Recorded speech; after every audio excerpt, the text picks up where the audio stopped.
V S Achuthanandan നമുക്കറിയാം ജീവിതത്തിൽ ആകെ അദ്ദേഹം തലകുനിച്ചത് ഗൗരി അമ്മയ്ക്ക് മുന്നിലാണ്. നിയമസഭയിൽ ഒരു കൊടുങ്കാറ്റ് പോലെ ഗൗരി അമ്മ ആഞ്ഞടിക്കുമ്പോൾ തലകുനിച്ചിരിക്കുന്ന വി എസിനെ നമ്മൾ കണ്ടതാണ്. വി എസിന്റെ വിലാപയാത്ര ഒരാൾക്കടലായി ഇങ്ങനെ ഒഴുകി നീങ്ങുകയാണ്. അപ്പോൾ വി എസിനെ അവസാനമായി ഒരു നോക്ക് കാണാൻ ആയിരങ്ങൾ എത്തുന്നു. അവസാനമായി ഒരു വാക്ക് പറയാൻ, അദ്ദേഹത്തെ കുറിച്ച് ഒരു സ്മരണ പുതുക്കാൻ പലരും ഇങ്ങനെ കാത്തിരിക്കുകയാണ്. രാജഗോപാൽ സർ, ഞാൻ തുടക്കത്തിൽ പറഞ്ഞ ഒരു പ്രസ്താവന എത്രത്തോളം ശരിയാണ്? ഗൗരി അമ്മയുടെ ആ പ്രസംഗത്തെ നമുക്ക് ഈ വേളയിൽ എങ്ങനെ ഓർത്തെടുക്കാൻ സാധിക്കും? ശരിയാണ് നീതു. മലയാളികളുടെ ഏറ്റവും പ്രിയപ്പെട്ട ബി എസ് ഏതാനും മണിക്കൂറുകൾക്കകം ആലപ്പുഴ വലിയ ചുടുകാട്ടിൽ അദ്ദേഹം അന്ത്യവിശ്രമത്തിലേക്ക് കടക്കുകയാണ്. അതിനുള്ള ഒരുക്കങ്ങളെല്ലാം അവിടെ നടന്നുകൊണ്ടിരിക്കുകയാണ്. നമുക്ക് പറഞ്ഞില്ലേ, കേരളത്തിനെ സംബന്ധിച്ചിടത്തോളം പറഞ്ഞറിയിക്കാനാവാത്ത ഒരു ദുഃഖ ദിവസമാണ്. അപ്പൊ അദ്ദേഹത്തിന് ആദ്യമായിട്ട് ഒരു ആദരാഞ്ജലി അർപ്പിച്ചുകൊണ്ട് ഞാനത് സംസാരിക്കാമെന്ന് കരുതുന്നു. ഈ പറഞ്ഞതുപോലെ നമ്മൾ ഒരുപാട് ബി എസിനെ നമ്മൾ ധാരാളം വേദികളിലും പിന്നെ നിയമസഭകളിലാണെങ്കിലും സമരമുഖങ്ങളിലാണെങ്കിലും ഒക്കെ നമ്മൾ കണ്ടിട്ടുണ്ട്. അവിടെയെല്ലാം കാണുന്ന ബി എസ് എന്ന് പറയുന്നത് ശരിക്കും നെഞ്ചു വിരിച്ചു നിൽക്കുന്ന, മുഖമുയർത്തി നിൽക്കുന്ന, നല്ല ശക്തമായ ഭാഷയിൽ സംസാരിക്കുന്ന, എതിരാളികളെ വലിച്ചു കീറുന്ന, അങ്ങനെയൊക്കെയുള്ള ശക്തനായ ഒരു വി എസ് അച്യുതാനന്ദനെയാണ് നമ്മൾ കണ്ടിട്ടുള്ളത്. എതിരാളികളോടൊന്നും പൊരുതുന്ന കാര്യത്തിൽ അദ്ദേഹത്തിന് യാതൊരു വിട്ടുവീഴ്ചയും അത്തരം കാര്യങ്ങൾ ഉണ്ടായിരുന്നില്ല. അങ്ങനെയായിരുന്നു അദ്ദേഹത്തിന്റെ ഒരു പ്രവർത്തന പാരമ്പര്യവും തന്നെയാണ്. അദ്ദേഹത്തിന്റെ ചെറുപ്പം, ആ ബാല്യം സമ്മാനിച്ചതായിരിക്കാം, അദ്ദേഹത്തിന് ബാല്യത്തിലുണ്ടായ അനുഭവങ്ങളൊക്കെ ആയിരിക്കാം അദ്ദേഹത്തിന് ഇത്രയേറെ കരുത്ത് കൊടുത്തതെന്ന് എനിക്ക് തോന്നുന്നു. അദ്ദേഹത്തെ നമ്മൾ പറഞ്ഞില്ല, അങ്ങനെയുള്ള ബി എസ് ഒരിക്കൽ മാത്രമാണ് നമ്മൾ കണ്ടിട്ടുള്ളത്. ഞാൻ കണ്ടിട്ടുള്ളത് നിയമസഭയില് അദ്ദേഹം ചില വാക്കുകൾക്ക് മുമ്പിൽ തല കുനിച്ച് ഇരുന്നു പോയി. ഒന്നും സംസാരിക്കുന്നില്ല, ഒന്നും സംസാരിക്കാനാവാതെ തല കുനിച്ചിരിക്കുന്ന വി എസിനെ കണ്ടിട്ടുണ്ട് നിയമസഭ. ഒറ്റത്തവണ മാത്രമാണ് അത് കണ്ടത്. അത് പറഞ്ഞ വാക്കുകൾ, എതിർഭാഗത്തു നിന്ന വാക്കുകൾ ശ്രീമതി കെ ആർ ഗൗരിയമ്മയുടേതായിരുന്നു. എല്ലാവർക്കും അറിയാവുന്നതുപോലെ രണ്ടുപേരും ഒരേ തട്ടകത്തിൽ നിന്ന് വളർന്ന് രാഷ്ട്രീയത്തിലൂടെ വളർന്നു വന്ന ആളുകളാണ്. മരണത്തിലും ഏതാണ്ട് ഒരു സമാനത തന്നെ ഇപ്പൊ വരുന്നുണ്ടെന്ന് തോന്നുന്നു. ഗൗരിയമ്മയും ഏതാണ്ട് 102-ാമത്തെ വയസ്സിലാണ് മരിക്കുന്നത്. പി എസും ഏതാണ്ട് 101 കഴിഞ്ഞ് 102 അടുക്കുകയാണ്. വലിയ രാഷ്ട്രീയ പാരമ്പര്യം. രണ്ടുപേരും ആലപ്പുഴ ജില്ലയിൽ തന്നെയാണ്. അവരുടെ പ്രവർത്തന മേഖലകൾ എന്ന് പറയുന്നത് ആലപ്പുഴ ജില്ലയിലുമാണ്. ഗൗരിയമ്മ പിന്നെ പാർട്ടി വിട്ടുപോയി, അത് വേറൊരു ചരിത്രം. പി എസ് പാർട്ടി പതാക പുതച്ച് തന്നെയാണ് പിന്നെ വലിയ ചുടുകാട്ടിലേക്ക് പോയിക്കൊണ്ടിരിക്കുന്നത്. അങ്ങനെയുള്ള ഗൗരിയമ്മയ്ക്ക് മുമ്പിൽ ഒരിക്കൽ ഗൗരിയമ്മയുടെ പ്രസംഗം, വാക്കുകൾക്ക് മുമ്പിൽ നിസ്സഹായനായി പോയി പി എസ്. ആ സന്ദർഭമാണ് നമുക്കിവിടെ നിന്ന് ചർച്ച ചെയ്യണമെന്ന് എനിക്ക് തോന്നുന്നത്.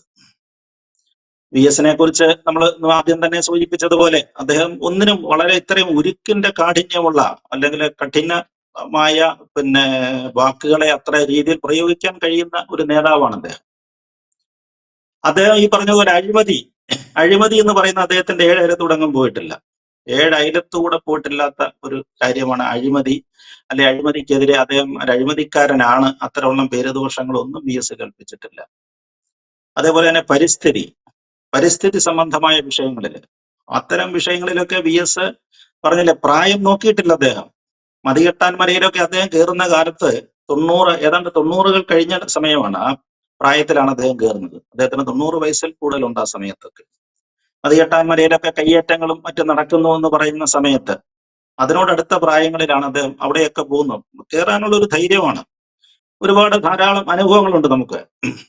അതേപോലെ തന്നെ മൂന്നാർ തിരിച്ചു പിടിക്കാൻ വേണ്ടി, അനധികൃതമായ കയ്യേറ്റങ്ങളൊക്കെ വന്ന സമയത്താണ് അദ്ദേഹം 3 പൂച്ചകളെ ഒരു IAS കാരനായ സുരേഷ് കുമാറിനെയും IPS കാരനായ ഋഷിരാജ് സിംഗിനെയും മറ്റൊരു IAS കാരനായ രാജു നാരായണസ്വാമിയെയും ഇവരെ അയച്ചുകൊണ്ട് മൂന്നാർ ക്ലീൻ ആക്കി എടുക്കുന്നതിനായിട്ടൊരു ശ്രമം അദ്ദേഹം നടത്തി നോക്കി.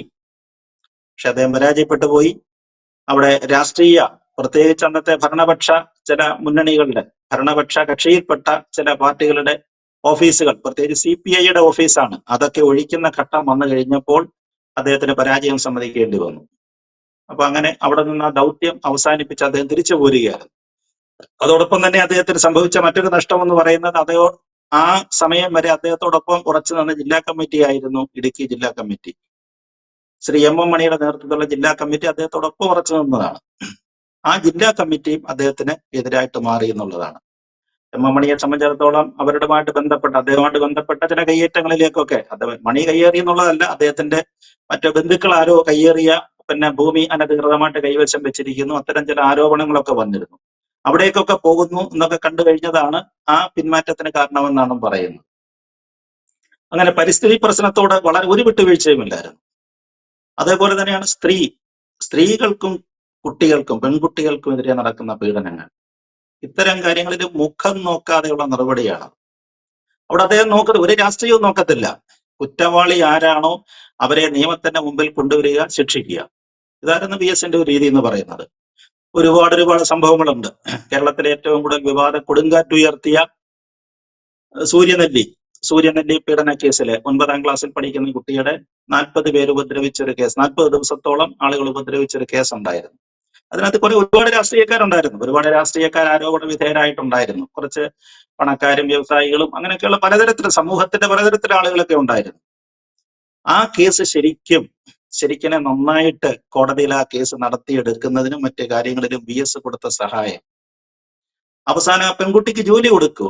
ആ പെൺകുട്ടിക്ക് വിൽപ്പന നികുതി വകുപ്പില്, പഴയ വിൽപ്പന നികുതി ഇപ്പോഴത്തെ GST വകുപ്പില് ജോലി കൊടുക്കുന്നത് വരെ അദ്ദേഹം അതിനോടൊപ്പം നിന്നിരുന്നു. അതേപോലെ തന്നെ കോട്ടയത്തിനടുത്ത് കിളിരൂര് സ്ത്രീ പീഡന കേസുണ്ട്. ഒരു പെൺകുട്ടിയെ ഉപദ്രവിച്ച കേസുണ്ട്. ഒരു 15-16 വയസ്സുള്ള പെൺകുട്ടി. ഒരുപാട് ഉപദ്രവങ്ങൾ സഹിച്ച അവസാനം അത് ആസ്പത്രി വെച്ച് മരിക്കുകയായിരുന്നു. ആ സമയത്ത് ഒരു രാഷ്ട്രീയ നേതാവ്, അത് വലിയ വിവാദമായതാണ്. അത് CPM-ഉമായിട്ട് അടുപ്പമുള്ള ചില നേതാക്കന്മാരുടെ മക്കളൊക്കെ ആ കേസിൽ ഉൾപ്പെട്ടിരുന്നു എന്നുള്ളതായിരുന്നു വിവാദം. അവിടെ ആ പെൺകുട്ടി മരിക്കുന്നതിന്റെ തലേ ദിവസം PK ശ്രീമതി മന്ത്രി അവിടെ എത്തുകയൊക്കെ ചെയ്തിരുന്നു. മന്ത്രി പോയി ചിലപ്പോൾ കാണാനും മറ്റു കാര്യങ്ങൾക്കൊക്കെ ആയിരിക്കും. അത് എന്താണെന്ന് അറിഞ്ഞൂടെ. എന്തായാലും ഇതിനെ ചുറ്റിപ്പറ്റി ആകപ്പാടെ വലിയ വിവാദങ്ങളൊക്കെ ആ സമയത്തുണ്ടായി. പക്ഷെ VS അക്കാര്യത്തിൽ ഒരു വിട്ടുവീഴ്ചയ്ക്കും തയ്യാറായില്ല. കേസ് വളരെ ശക്തമായിട്ട് അത് മുന്നോട്ട് കൊണ്ടുപോകണം. പ്രതികളെ പ്രതിസ്ഥാനത്ത് കൊണ്ടുവരുന്നതിന് ആവുന്നതെല്ലാം അദ്ദേഹത്തിന്റെ ഭരണകാലത്ത് അദ്ദേഹം ചെയ്യാവുന്ന കാര്യങ്ങളൊക്കെ ചെയ്തു കൊടുത്തിരുന്നത്. അതേപോലെ തന്നെയാണ് CPM-ന്റെ ഏറ്റവും വലിയ ക്രൗഡ് പുള്ളർ, നമ്മൾ പറയുന്നില്ലേ, ജനക്കൂട്ടത്തെ ഇളക്കി മറിക്കാൻ കഴിയുന്ന നേതാവായിരുന്നു അദ്ദേഹത്തിന് സ്വന്തമായിട്ട് അദ്ദേഹം പ്രസംഗിച്ച ഒരു തവണ ഭരണം നേടിയെടുത്തു. അവസാന ഘട്ടത്തിൽ അദ്ദേഹത്തിന്റെ പ്രസംഗം അദ്ദേഹത്തിനെ ബുക്ക് ചെയ്യാൻ വേണ്ടിയിട്ട് നേതാക്കന്മാര് മത്സരിച്ചോടുകയായിരുന്നു. ഒരു ദിവസമെങ്കിലും VS-നെ തന്റെ മണ്ഡലത്തിൽ കൊണ്ടുവന്ന് പ്രസംഗിപ്പിക്കാനായിട്ട്. അങ്ങനെ അത്തരത്തിലെ ഏറ്റവും കൂടുതൽ ആളുകളെ സ്വാധീനിക്കുന്ന ഒരു അക്ഷരാർത്ഥത്തിൽ പറഞ്ഞു കഴിഞ്ഞാൽ മനുഷ്യ സമുദ്രത്തെ ഇളക്കി മറിക്കുന്ന ഒരു നേതാവായിരുന്നു ശ്രീ VS അച്യുതാനന്ദൻ. ഇതേപോലെ തന്നെയാണ് നമ്മുടെ കുടുംബങ്ങളിലേക്ക് അദ്ദേഹം കടന്നു വന്നു.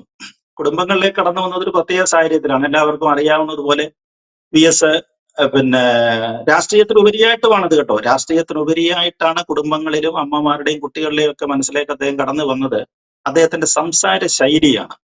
ആ സംസാര ശൈലിയെ ചില മിമിക്രി ആർട്ടിസ്റ്റുകള് അത് പൊതുവേദിയിൽ അവതരിപ്പിക്കാൻ തുടങ്ങിയതോടുകൂടിയാണ് VS-ന് അത്തരമൊരു ഇഷ്ടമുള്ള ഒരു സമൂഹം കേരളത്തിൽ രൂപപ്പെട്ടു വന്നത്. അദ്ദേഹത്തിന്റെ സംസാരം എല്ലാവർക്കും അറിയാവുന്നതുപോലെ നീട്ടലും കുറുക്കലും അങ്ങനെ അതേപോലെ തന്നെ വാക്കുകളും വാചകങ്ങളും പലതവണ ആവർത്തിക്കുക, ഇങ്ങനെയൊക്കെ ചില രീതിയിലാണ് അദ്ദേഹം സംസാരിക്കുന്നത്. അതിന് അദ്ദേഹം തന്നെ ചില വിശദീകരണം കൊടുത്തിട്ടുണ്ട്. എന്റെ കാര്യം അദ്ദേഹം പറയുന്നത്, അദ്ദേഹം ആലപ്പുഴ ജില്ലയിൽ കുട്ടനാട്ടിലെ കർഷക തൊഴിലാളിയെ സംഘടിപ്പിക്കുന്ന ചുമതലയായിരുന്നു അദ്ദേഹത്തിന് പ്രധാനമായിട്ട് ചെറുപ്പകാലത്തുണ്ടായിരുന്നത്. അന്ന് ഈ പാടത്തും പറമ്പത്തും ഒക്കെ പണി ചെയ്യുന്ന സാധാരണ കർഷക തൊഴിലാളി സ്ത്രീകളും പുരുഷന്മാരുമാണ്. അവർക്ക് വലിയ വിദ്യാഭ്യാസമൊന്നുമില്ല. അപ്പൊ അവരെ പാർട്ടിയുടെ നയങ്ങളും പരിപാടികളും ഒക്കെ പറഞ്ഞു മനസ്സിലാക്കുന്നതിന് ഒറ്റ വാക്കിൽ പറഞ്ഞാൽ പറ്റുകയില്ല. അപ്പൊ അതിനെന്ത് വേണ്ടി വരും? അപ്പൊ 2, 3, 4 തവണ വീണ്ടും ആവർത്തിച്ച് പറയേണ്ടി വരും. അങ്ങനെ വന്നു പോയൊരു ശീലമാണെന്നാണ് അദ്ദേഹം പറയുന്നത്. ഈ സമയത്ത് ശ്രീമതി ഗൗരിയമ്മയും അദ്ദേഹത്തോടൊപ്പം ഉണ്ട് കേട്ടോ. ശ്രീമതി ഗൗരിയമ്മയും ഈ സമയത്ത് പാർട്ടി പ്രവർത്തനം ആലപ്പുഴ ജില്ല കേന്ദ്രീകരിച്ച് ആദ്യത്തെ മന്ത്രിസഭയിൽ മന്ത്രിയായി. പിന്നീട് അതിനു മുമ്പ് അവര് VS-നോടൊപ്പം ആലപ്പുഴയിലെ പ്രവർത്തനങ്ങളിൽ ശ്രീമതി ഗൗരിയമ്മയും ഉണ്ട്. അപ്പൊ രണ്ടുപേരും ഏതാണ്ട് ഒരേ ട്രാക്കിലായിരുന്നു, ഒരേ പാതയിലായിരുന്നു അന്ന് അവിടെ പ്രവർത്തനങ്ങൾ നടത്തിക്കൊണ്ടിരുന്നത്. അങ്ങനെയുള്ള വി എസ്. അങ്ങനെ വി എസ് കുട്ടികളുടെ ഇഷ്ട കഥാപാത്രമായി മിമിക്രിക്കാർ അദ്ദേഹത്തെ വളരെ പ്രൊമോട്ട് ചെയ്തു. അങ്ങനെ ചിലപ്പോൾ ഏതെങ്കിലും കുട്ടികൾ ഈ പറഞ്ഞില്ലേ ചെറുപ്പകാലത്ത് വി എസിന്റെ ഒരു ശബ്ദം അനുകരിച്ച് മിമിക്രി വരാത്ത കുട്ടികളുണ്ടോന്ന് പോലും എനിക്ക് തോന്നുന്നില്ല. അദ്ദേഹത്തിന്റെ ഭാഷ വളരെ വ്യക്തവും ശക്തവും എന്നൊക്കെ പറയുന്നത് പോലെയുള്ള ഭാഷകൾ കുട്ടികൾ അങ്ങനെയാണല്ലോ. ആ വാക്ക് വന്നാൽ തന്നെ ഉടൻ തന്നെ നമ്മൾ വി എസിനെ ഓർക്കുകയാണ്. അങ്ങനെ വലിയൊരു ഈ ആളുകളുടെ മനസ്സിലും നിഷ്പക്ഷരായ കുറെ ആളുകളുടെ മനസ്സിലും അദ്ദേഹം കടന്നുപോകും. അതാണ് നമ്മൾ കഴിഞ്ഞ 3 ദിവസമായിട്ട് കണ്ടുകൊണ്ടിരിക്കുന്നത്. തിരുവനന്തപുരത്ത് നിന്ന് ആലപ്പുഴയിൽ എത്തുന്നതിന് കഷ്ടിച്ച് 4 മണിക്കൂർ മതി. പക്ഷെ ഇപ്പൊ 20-25 മണിക്കൂറായിട്ടും തീരുന്നില്ല. ജനസമുദ്രം ഇപ്പോഴും കാത്തു നിൽക്കുകയാണ് അദ്ദേഹത്തെ. അങ്ങനെയുള്ള കരുത്തനായ വി എസിന്റെ ഞാൻ സന്ദർഭം പറഞ്ഞു വരുന്നത്, അങ്ങനെയുള്ള ഒരു പശ്ചാത്തലമുള്ളൊരു വി എസ് നിയമസഭയിൽ അദ്ദേഹം വളരെ വിഷമിച്ചു പോയൊരു ഘട്ടമാണ്.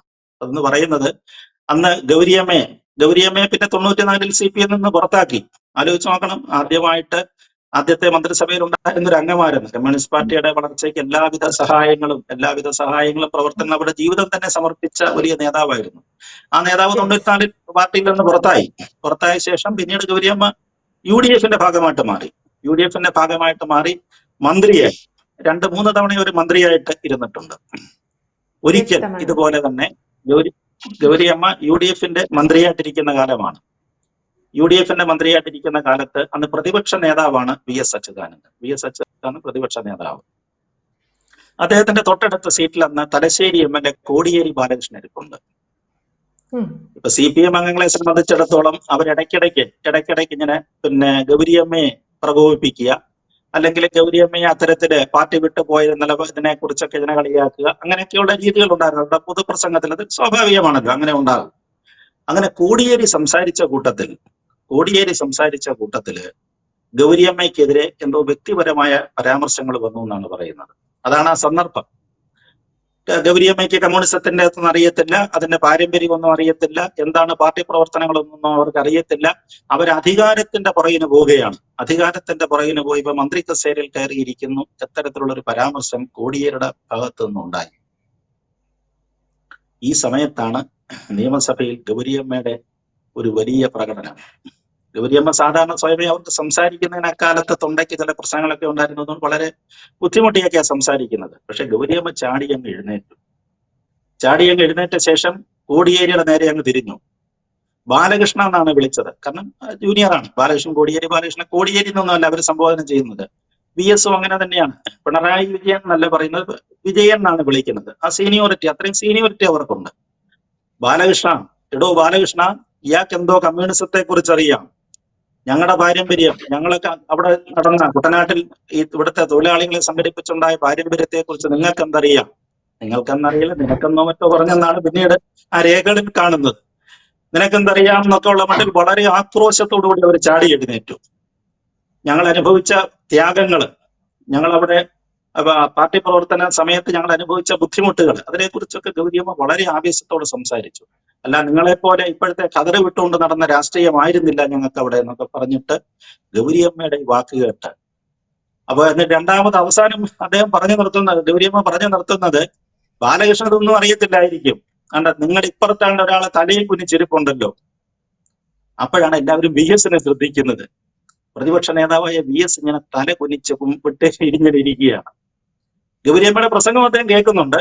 അതോടൊപ്പം തന്നെ തല പൊക്കുന്നില്ല, തല ഉയർത്താതെ ഇങ്ങനെ ഇരിക്കുകയാണ് VS. എന്നിട്ട് ഇങ്ങനെ തലയാട്ടിക്കൊണ്ടിരിക്കുകയാണ് VS. അപ്പുറത്തിരിക്കുന്ന ആളിനോട്, ആ കതറുധാരിയോട് ചോദിച്ചു നോക്കാണ്ട് തലയും കുനിച്ചിരിക്കുകയാണല്ലോ, എന്തായിരുന്നു കമ്മ്യൂണിസ്റ്റ് പാർട്ടിയുടെ പാരമ്പര്യം, ഞങ്ങളുടെ പ്രവർത്തനം എന്താണെന്നുള്ളത് അദ്ദേഹം പറഞ്ഞു തരും എന്ന് പറഞ്ഞു. അക്ഷരാർത്ഥത്തിൽ VS തല പൊക്കിയില്ല. ഗൗരിയമ്മ പ്രസംഗം അവസാനിച്ചു, സഭ പിരിഞ്ഞു. സാധാരണഗതിയിലാണെങ്കിൽ അവിടെ വലിയ ശക്തമായ ആക്രമണം ഉണ്ടാകേണ്ടതാണ്, തിരിച്ചുള്ള ആക്രമണം ഉണ്ടാകേണ്ടതാണ്. പ്രതിപക്ഷ നേതാവ് അനങ്ങാത്തത് കൊണ്ടായിരിക്കാം വളരെ നിശബ്ദമായിട്ട് അതിനെ കേട്ടുകൊണ്ടിരിക്കുക. അത്തരത്തിലുള്ള അങ്ങനെ ആദ്യമായിട്ടാണ് നിയമസഭയിൽ അങ്ങനെ ഒരു രംഗം നമ്മൾ കാണുന്നത്. പിന്നീട് അവരൊക്കെ പിന്നെ മാറി. ഗൗരിയമ്മയെ പിന്നെ കാര്യം ചെയ്യുന്നതിനൊക്കെ ആയിട്ട് VS ആണ് പോയത്. വി എസിനെയാണ് പാർട്ടി നിയോഗിച്ചത്. പക്ഷെ അവർ ഒരിക്കലും പിന്നെ CPM-ലേക്ക് തിരിച്ചു വന്നിട്ടില്ല. പിന്നെ അവരുടെ മുന്നണി മാറ്റങ്ങളൊക്കെ നടന്നു.